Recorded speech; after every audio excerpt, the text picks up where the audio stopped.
Yo, what's going on, everyone? We're back, and I'm here bringing y'all another video today. In today's video, we're going to be talking about what are the expectations for the San Antonio Spurs this year.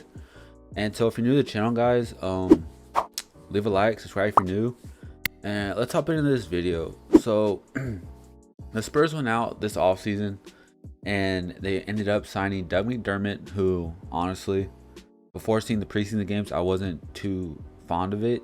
They gave Doug McDermott $17 million a year, and I was like, you're giving a shooter just $17 million a year. I know Duncan Robinson got paid, but I just really didn't think much of Doug McDermott except for a shooter.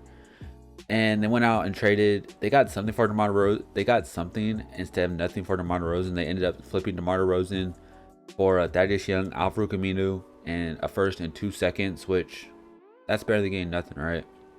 And then they also go out and sign an injury-prone Zach Collins, and they also end up bringing back Bryn Forbes, which all these moves I was questioning just because it's like, why are you going to bring in an injury-prone player who hasn't really, he has potential. He's 23 years old with potential. He's a 7-foot center / power forward who has potential, who could probably shoot the three a little bit, but I was just questioning all these moves that they made, and it's just like, where is this team going? Because this team is a very young team with DeJounte Murray, Derek White, Keldon Johnson, Lonnie Walker, and even Jakob. They're all like they're all like 23 to like 26 years old.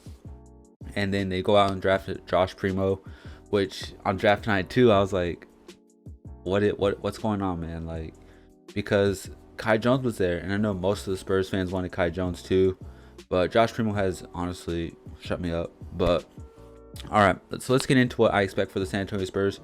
I expect the Spurs to be a 35 to 41 team this year. The emergence of Keldon Johnson lately in the preseason, he's just been great, man. Like, it looks like he got a better jump shot than he did last year. Granted, he did start off roughly against the Detroit Pistons, but against the Heat, he turned it up, man. Drew Eubanks is out there working on jump shots. We've seen him hit some threes, and Jock Landale, man. If it wasn't for like Jock Landale, like, I really feel like this dude, watching the preseason, he just spreads the floor so much where it's easier for like us to drive. Like, DeJounte Murray drives better, and he's finishing on more contact. It's just this whole group, I feel like, can compete. Of course, they're gonna lose some game. They're gonna lose majority of the games, maybe just because like they're not experienced well enough. Like, the most experienced player on the roster right now is Thaddeus Young, Al-Farouq Aminu, and Doug McDermott.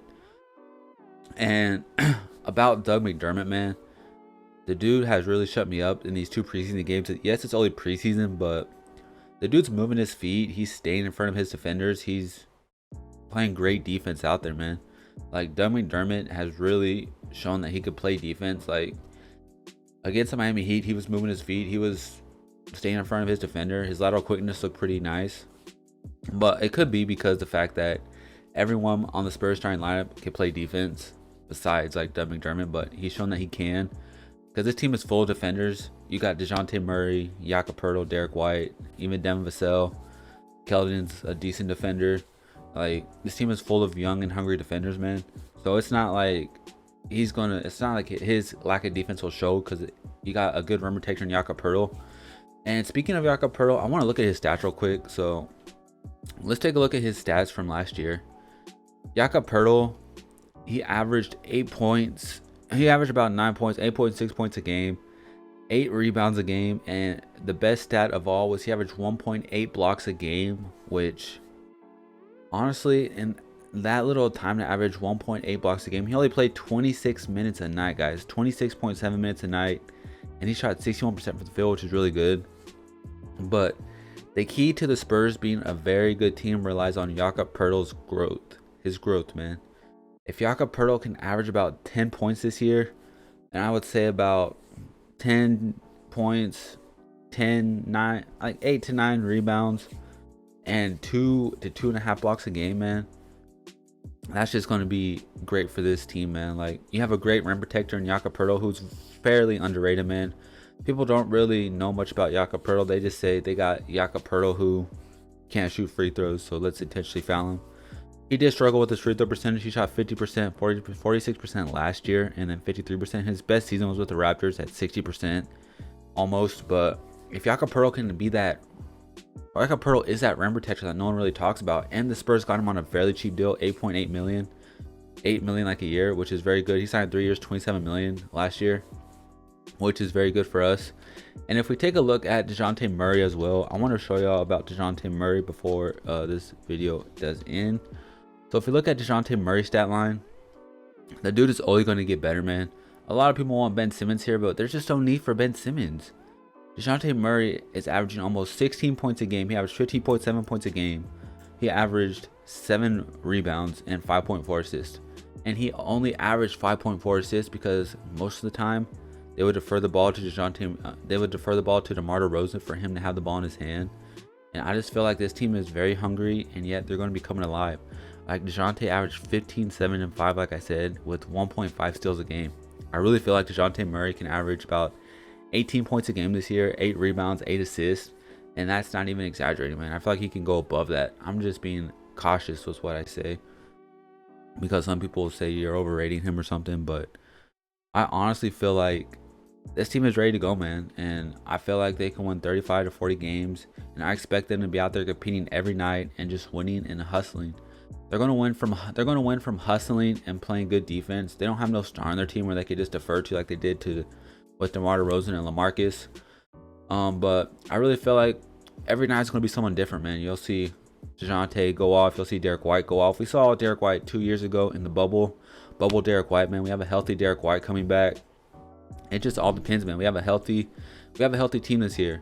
Zach Collins will be back after Christmas, and Doug McDermott, he's bringing some great 3-point shooting to the team along with Brent Forbes. Brent Forbes has looked like a different Brent Forbes, man. I don't know why he gets so much hate from Spurs fans, but Brent Forbes is literally just that key piece of the 3-point that we need.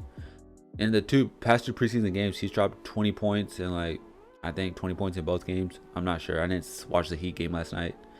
I watched some of the highlights, but I didn't really watch it. But I saw Keldon Johnson he looked more calm in that game.